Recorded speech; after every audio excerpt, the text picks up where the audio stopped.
fishing, the weather is fine. All you need is a gospel hook, sinker and line. You don't even need no bait, God's word will supply.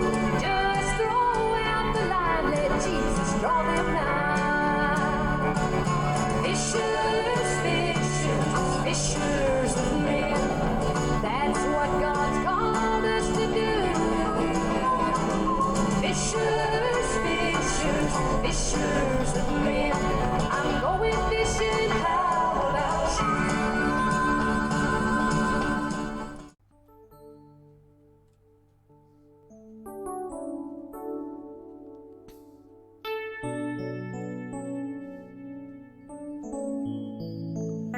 Isang mapagpalang gabi sa inyo lahat, mga ginigilig kong tagapakinig at sumusubaybay sa FOM@K Gospel Podcast.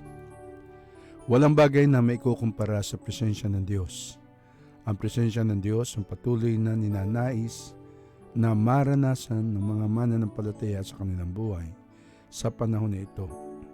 Hindi yan nasa Diyos dahil gusto ng Panginoon ng mga tao ay nasa kanyang presensya, kundi dapat po nating maunawaan na noong pa man ay layunin na ng Diyos sa kanyang paglikha na ang tao ay mabuhay na kasama siya at para sa kanya. Ang buhay na kasama ng Panginoon ay laging merong bagong pag-asa, bagong buhay, and God always give us a second chance in which we can come to our Lord kung magkamali man tayo. God is willing to forgive us and give us another chance to stand up at mamuhay na ayon sa kanyang kalooban.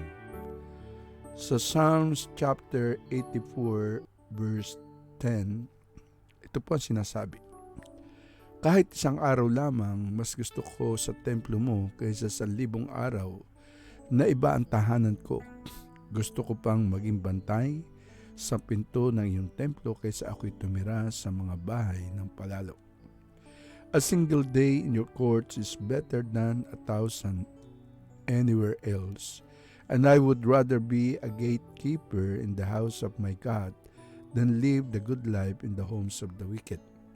So sinasabi po sa talatang ating binasa that even the psalmist cannot compare the experience of having one day in the presence of the Lord than to live 1,000 days in other home or under house or temple. Sabagat kakaiba ang karanasan at iyong mararanasan sa panahon na ikaw ay nasa presensya ng Panginoon, na kahit na ikaw ay may mga bagay na pinagdadaanan, ikaw ay nakakaranas ng kagaanan sa presensya ng Panginoon. So habang binabasa po natin ang talatang ito, itiyak pong madarama natin ang pagmamahal ng mang-aawit o yung sumulat nitong Salmo 84, talata 10. So sa partikular na karanasan po natin, ay nasaan nga ba ang hukuman ng Diyos ngayon? Ano nga ba ito para sa atin? Ito po ay katulad ng templo para sa karanasan ng manunulat na kung saan naranasan niya ng grabe ang presensya ng Panginoon. So kung naranasan man natin ng iba't ibang pagsubok at maraming problema ang hinaharap na para bagang wala ng katapusang paghihirap, ay alalahanin po natin ang sinasabi ng psalmist na kapag tayo ay nasa presensya ng Panginoon, may kakaiba tayong karanasan na mararanasan na hindi natin kailanman makakamtan sa labas ng kanyang presensya.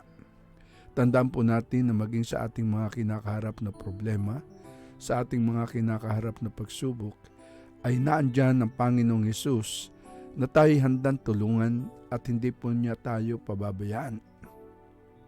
Kung kaya nga sa kanyang presensya ay meron po tayong pag-asa na makamtan natin ang kapayapaan, kasaganaan at maging katagumpayan, na kung magkamali man tayo, marami man tayong mga shortcomings sa ating buhay, ay ating pong hingin ang tulong ng Panginoon upang tayo bigyan niya ng kalakas at kapangyarihan na ating maitama ang mga bagay na mali sa kanyang paningin, ang ating mga pagsuway, ang ating pagtalikod o panlalamig man.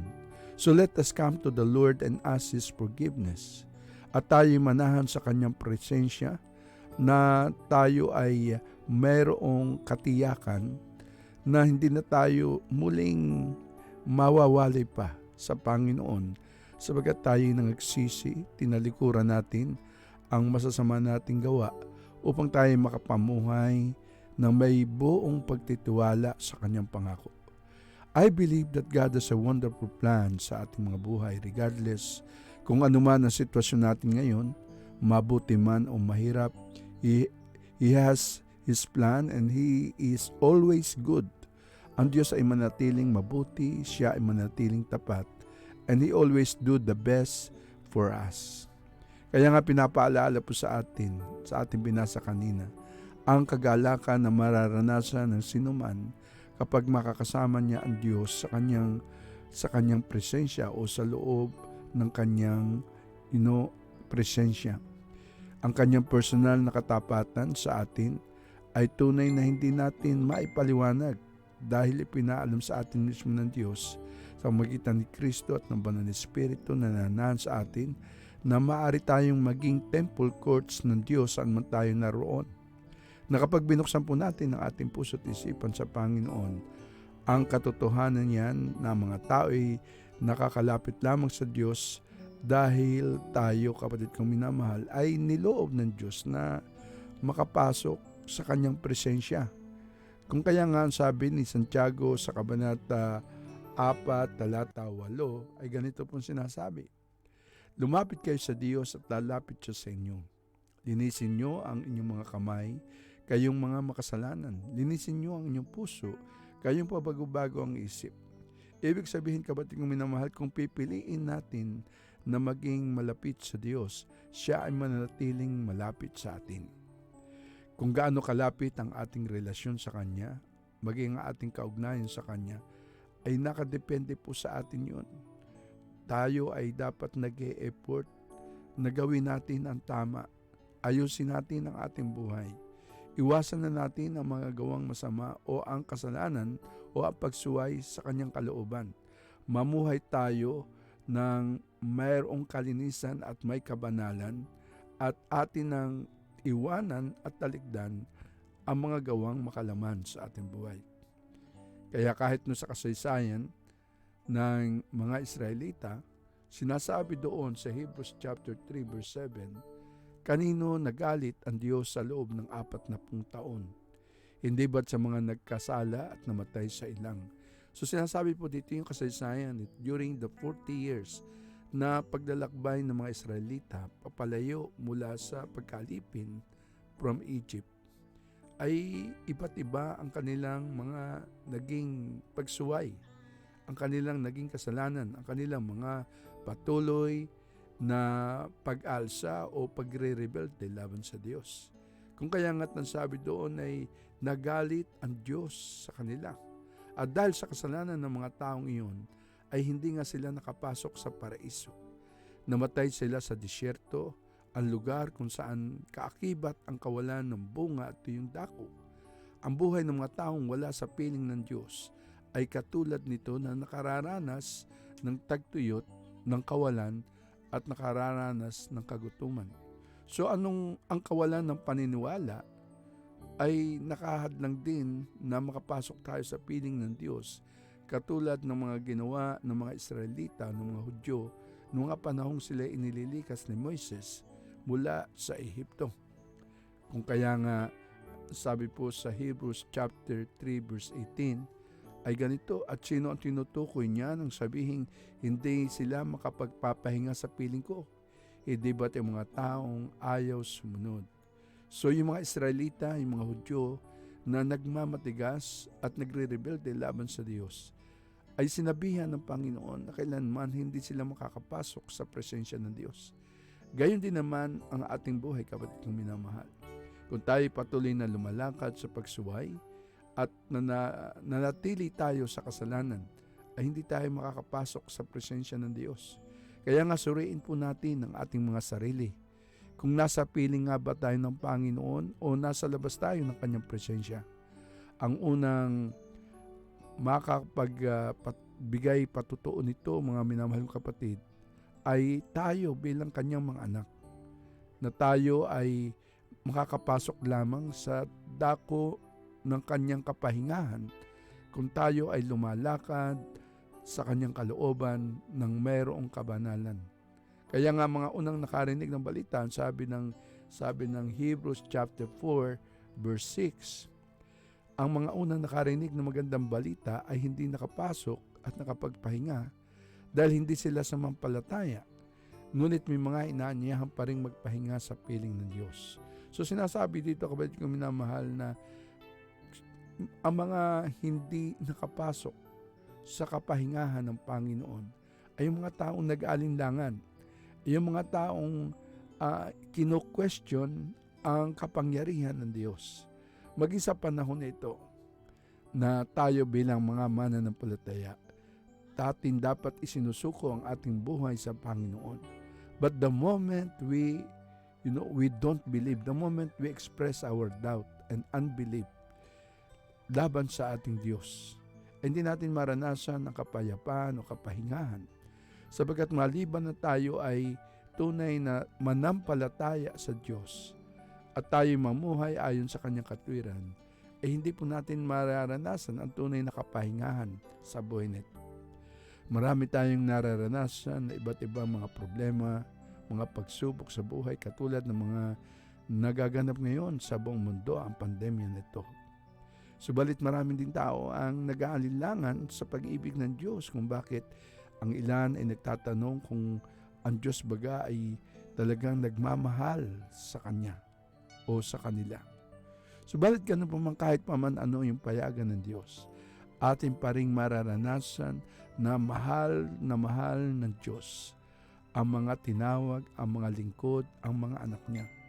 Ang kailangan lamang ay gawin nating malinis ang ating puso. Linisin natin ang ating buhay at alisin ang mga gawang kasalanan at maging ang ating pagdadalawang isip at kawalan ng pagtitiwala at pananampalataya sa Diyos upang tayo makapasok sa presensya niya at makapagpahinga. Dahil sa piling ng Panginoon ay kung saan naruroon ang Panginoon ay naruroon, at masusumpungan natin at mararanasan yung tinatawag na eternal rest o kapahingahan na walang hanggan sa kanyang presensya.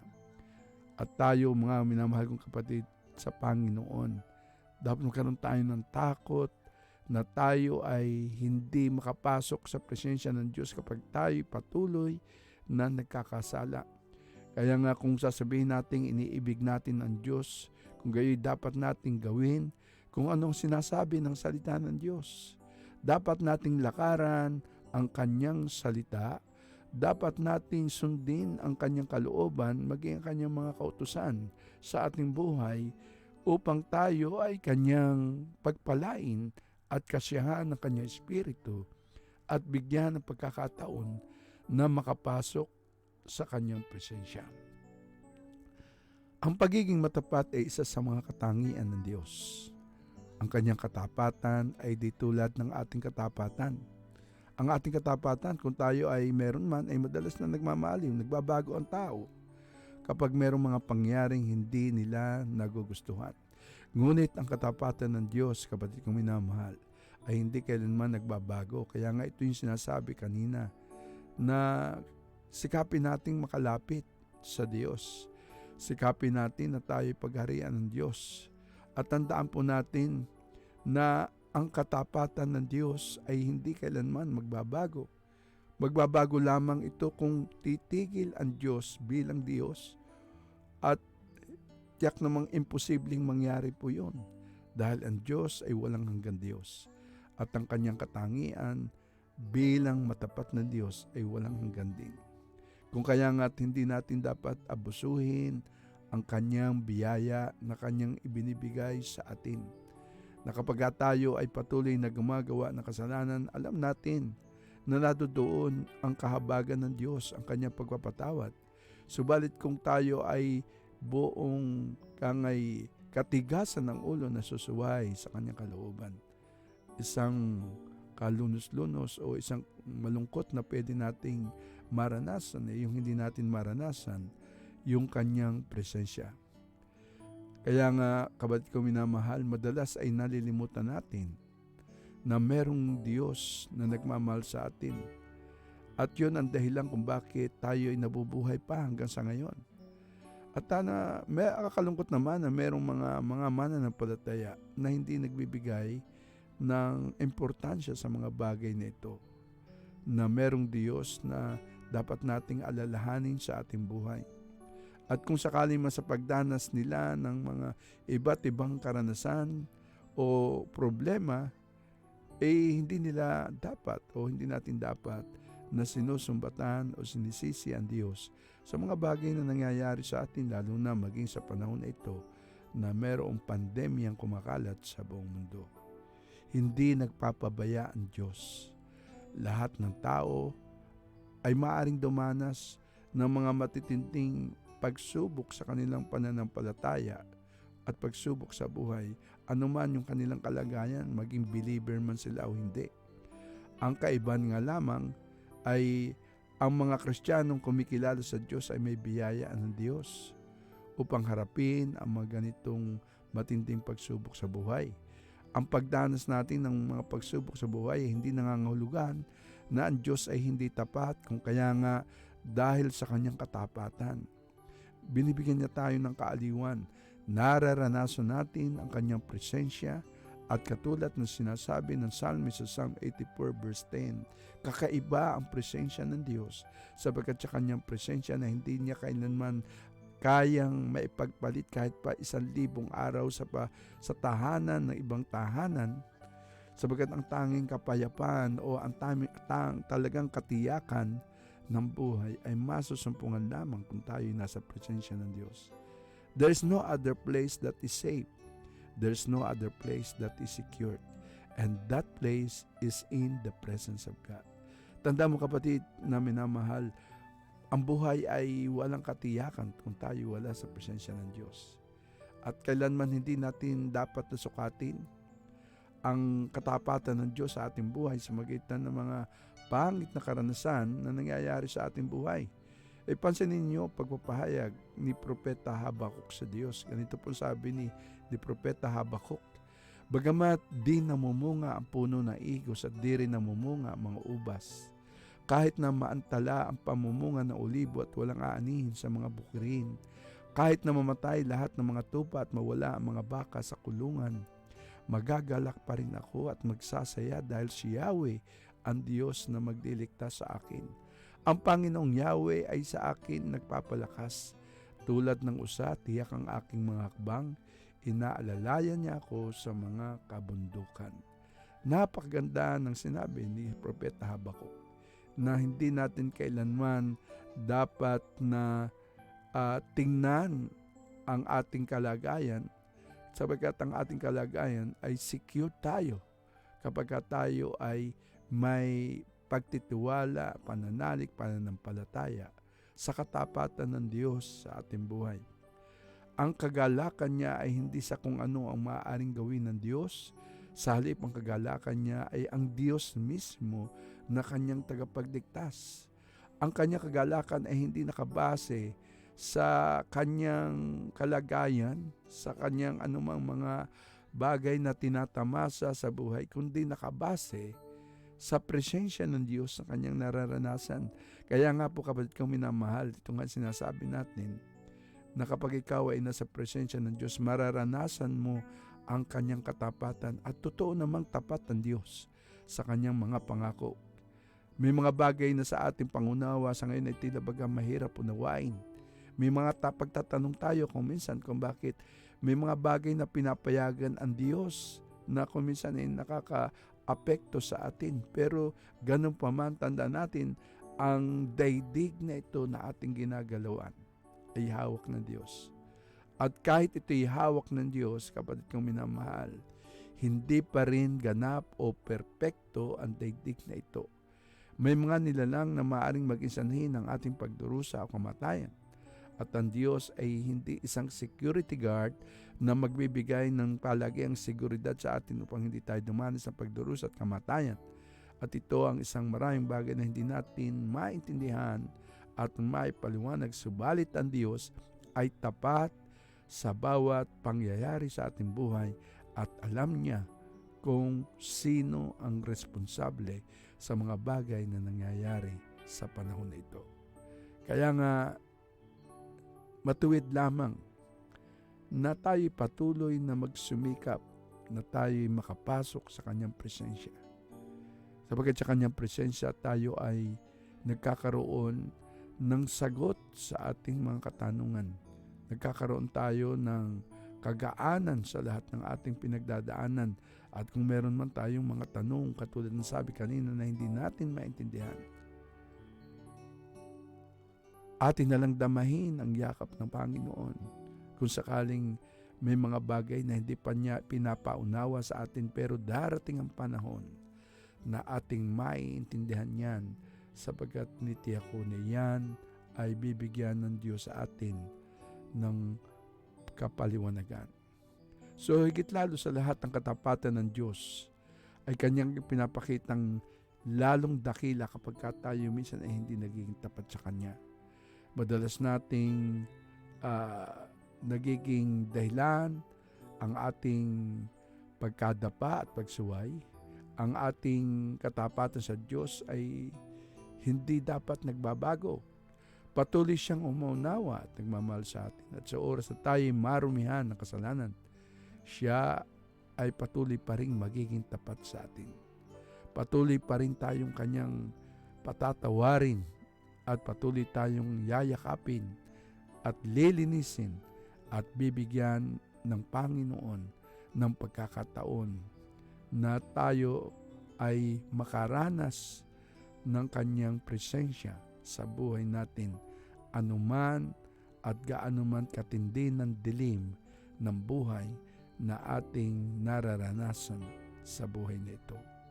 Tandaan po natin, kapatid kong minamahal na nakikinig ngayon, gaano man katindi ang iyong pinagdadaanan, gaano man katindi ang problema na iyong pinaglalabanan upang ito'y iyong ma-overcome. Sabi ni David, one day in the presence of the Lord can never be compared. In 1,000 days, living in another temple or another house.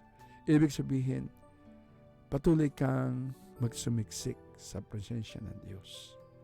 Patuloy mong damahin ang kanyang pag-ibig, ang kanyang comfort, sapagkat ang Diyos na ito na tumawag sa iyo at sa akin ay mananatiling tapat, mananatiling nasa katabi natin, nasa piling natin, at kailanman hindi kanya iiwan.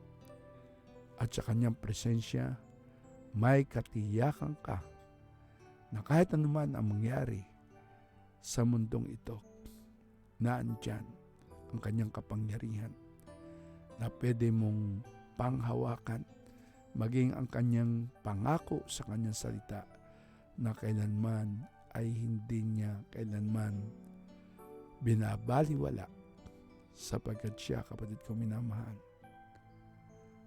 ay hindi nagsisinungaling sa iyo. Ama naming Diyos na mapagmahal, dakila at makapangyarihan, maraming salamat sa buhay ng iyong anak na ito na inabot ng iyong misahe sa gabing ito. Alam mo ang kanyang pinagdadaanan. Alam mo ang mga bagay na kung saan nagkakaroon siya ng struggle. Kung minsan may mga pagtatanong sa kanyang puso, bunga ng kanyang mga nakikita, mga negatibong bagay na kanyang naririnig. Minsan, Panginoon, ay hindi niya ito maunawaan. Balit, O Lord, kami naniniwala na meron kang magandang layunin kung bakit mo pinapayagan mga bagay na kanyang nararanasan.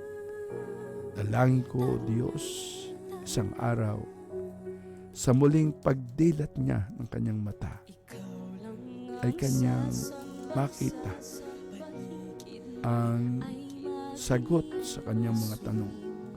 Kanyang maintindihan ang mga bagay na nagbibigay ng lambong sa kanyang paningin upang patuloy siyang tumingin sa katapatan, kadakilaan.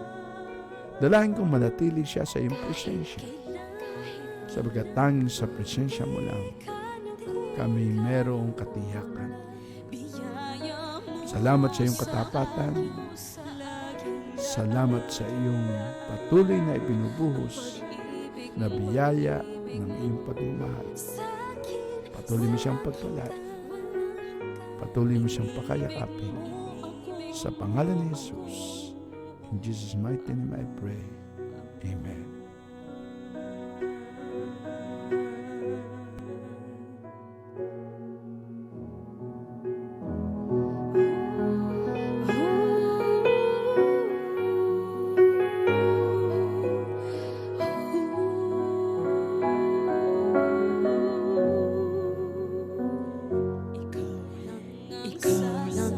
Sasambahin, paligid man ay magdilim, Jesus. Kahit may suliranin man, lagi kang aawitan, ikaw lamang. Kahit kailan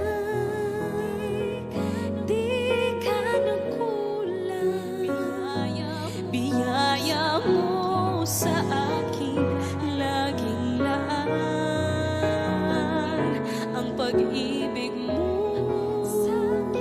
sa akin walang hanggan. Inibig mo ako noon pa man, Panginoon, dakila ka tapat sa